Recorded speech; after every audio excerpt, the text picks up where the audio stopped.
Assalamu alaikum wa rahmatullahi wa barakatuh, chers frères, chères sœurs. Bienvenue dans cette vidéo, Abu Umama de Tajwid Academy. Donc aujourd'hui dans cette vidéo, nous allons voir comment devenir l'élite de la communauté. Tout d'abord, il faut savoir et il faut bien comprendre qu'Allah subhanahu wa ta'ala, par sa grâce et sa miséricorde, nous gratifie de bienfaits innombrables. Alors je mets le signe infini pour montrer innombrables.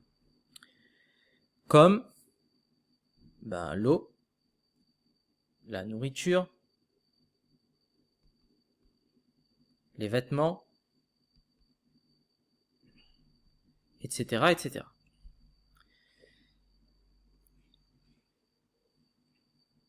Et ces bienfaits sont tellement nombreux qu'ils sont innombrables,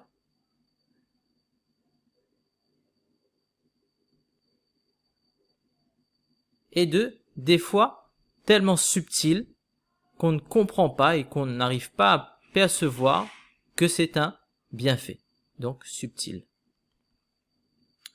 Donc on comprend que c'est mission impossible de dénombrer exactement le nombre de bienfaits qu'Allah subhanahu wa ta'ala nous donne. C'est pour cela qu'Allah subhanahu wa ta'ala dit dans le Coran, la sourate 14, verset 34, وَإِن تَعُدُّوا نِعْمَةَ اللَّهِ لَا تُحْصُوهَا. Si vous comptiez les bienfaits d'Allah subhanahu wa ta'ala, eh bien, vous n'arriverez à aucun décompte. Ok?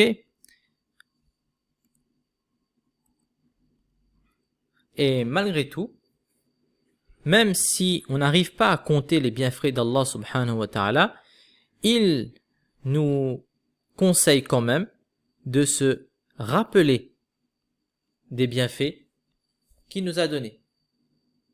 En effet, Allah subhanahu wa ta'ala dit Ya ayyuhalladhina amanu dhkuru ni'matallahi alaykum.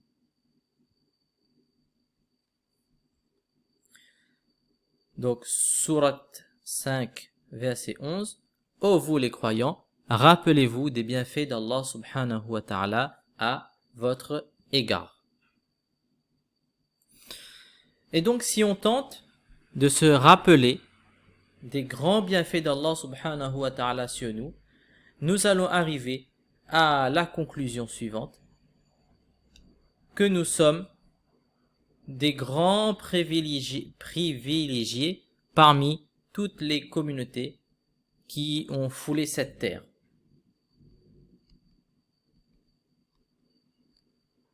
Et quels sont donc ces grands privilèges? C'est ce que nous voyons tout de suite. Grand bienfait numéro 1, c'est l'islam. En effet, Allah subhanahu wa ta'ala a fait de nous musulmans et Allah a agréé comme l'islam comme la dernière et la meilleure des religions. En effet, Allah dit Al-yawma akmaltu lakum dinakum wa atmamtu alaykum ni'mati wa raditu lakum al-islam dinan.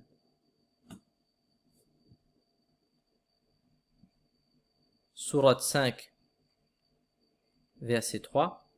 Et j'ai agréé pour vous comme religion l'islam. En numéro 2, Allah subhanahu wa ta'ala nous a donné le meilleur des prophètes, à savoir le prophète Muhammad sallallahu alayhi wa sallam.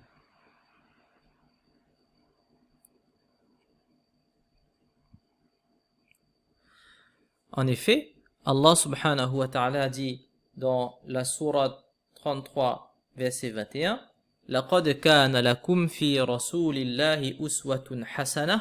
Et vous avez dans le prophète Muhammad sallallahu alayhi wa sallam un excellent modèle à suivre. En numéro 3, Allah subhanahu wa ta'ala a fait de nous la meilleure communauté. Alors, meilleure communauté.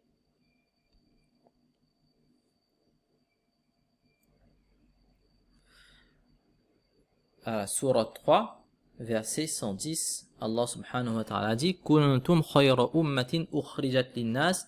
Vous êtes la meilleure communauté qu'on ait fait surgir pour les hommes. Et enfin, en numéro 4, nous avons le meilleur livre, c'est-à-dire le Coran. Allah subhanahu wa ta'ala dit Inna nahnu nazzalna dhikra wa inna lahu lahafidhun.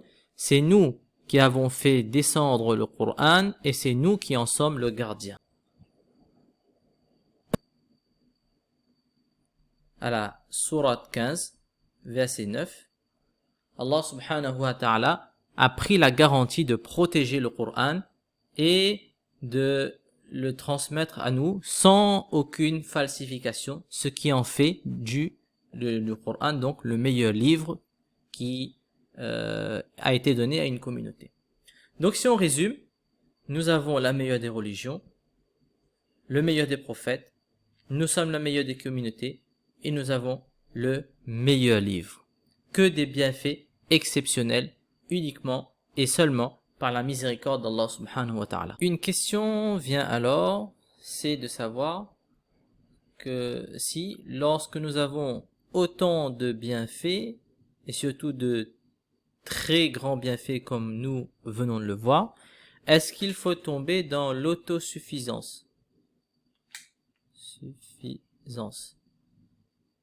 et se jeter des fleurs? Eh bien la réponse c'est tout simplement non.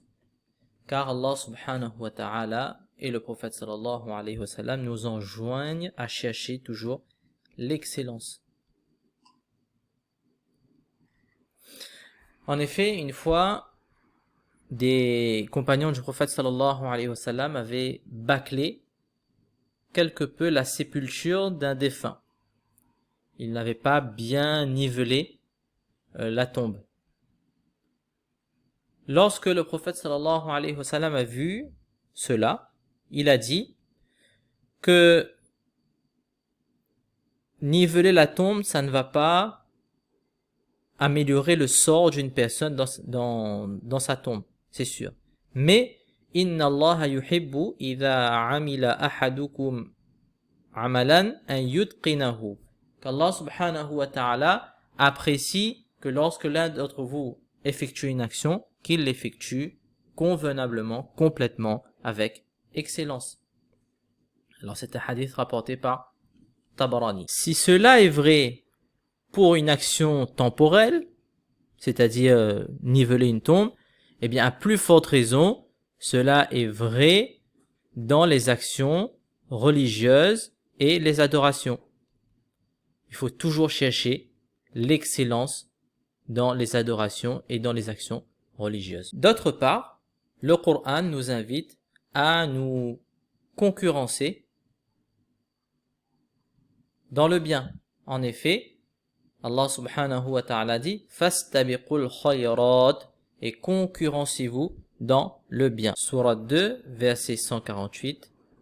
Allah subhanahu wa ta'ala dit donc fastabiqul khayrat. Donc vouloir dépasser les autres dans le bien, c'est un enseignement de l'islam.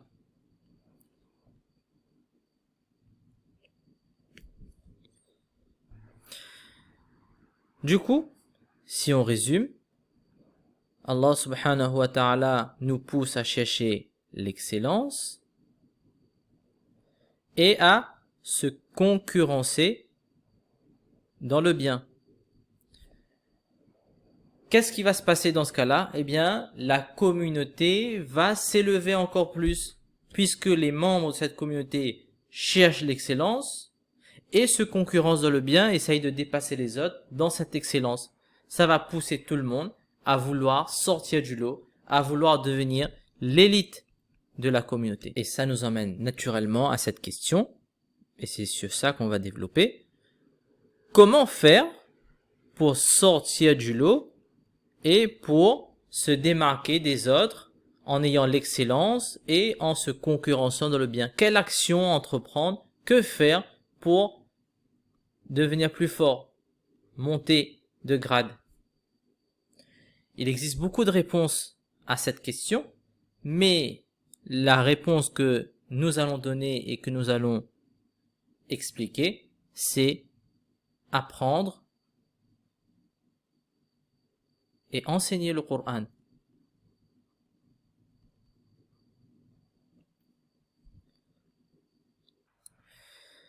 Donc, Uthman radiyallahu ta'ala anhu rapporte que le prophète sallallahu alayhi wa sallam a dit Khayrukum man ta'allama al-Qur'ana wa 'allamahu. Le meilleur d'entre vous est celui qui apprend le Coran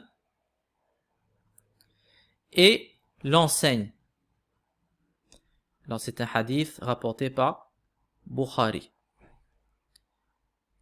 La question c'est pourquoi apprendre et enseigner le Coran ferait de quelqu'un le meilleur ou l'élite de la communauté?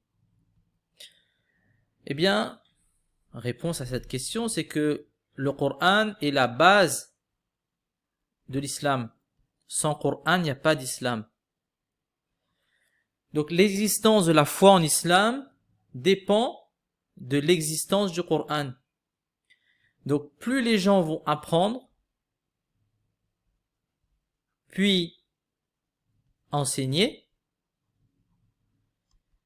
eh bien, ça fait un gage de sécurité pour le Coran. Au moins, on est sûr que le Coran sera transmis d'une génération à une autre, et ce jusqu'au jour dernier. Ainsi, on a la garantie que le Coran est protégé jusqu'au jour du Qiyamah. C'est pour cela que le prophète sallallahu alayhi wa sallam et Allah donnent le grade de meilleur de la communauté pour exhorter les gens à apprendre le Coran et ainsi faire qu'il soit protégé. De plus, la portée de ce hadith est générale, c'est-à-dire qu'on apprenne les mots du Coran, qu'on apprenne la prononciation, qu'on apprenne le sens, qu'on apprenne les règles juridiques, et bien sûr qu'on les enseigne. Mais tout ça rentre dans la portée de ce hadith. Et en plus, il y a une autre version du hadith qui dit Khayrukum, non, inna afdalakum man ta'allama al-Qur'ana aw 'allamah. Le meilleur d'entre vous est celui qui apprend ou qui l'enseigne.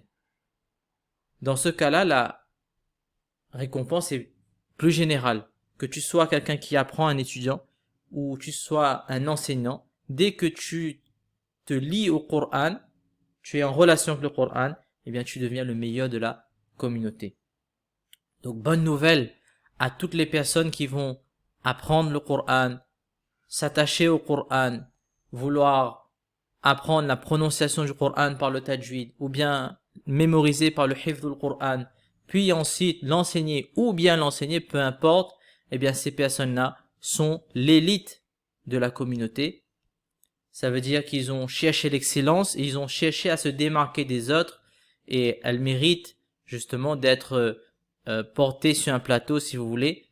Donc, ce que je vous dis, si vous voulez commencer à apprendre le Coran, à apprendre la prononciation du Coran et le tajwid, eh bien vous pouvez télécharger dès à présent le e-book gratuit, l'essentiel du tajwid. Le lien se trouve dans la description. Jazakumullahu khayra pour votre écoute. Wassalamu alaykum.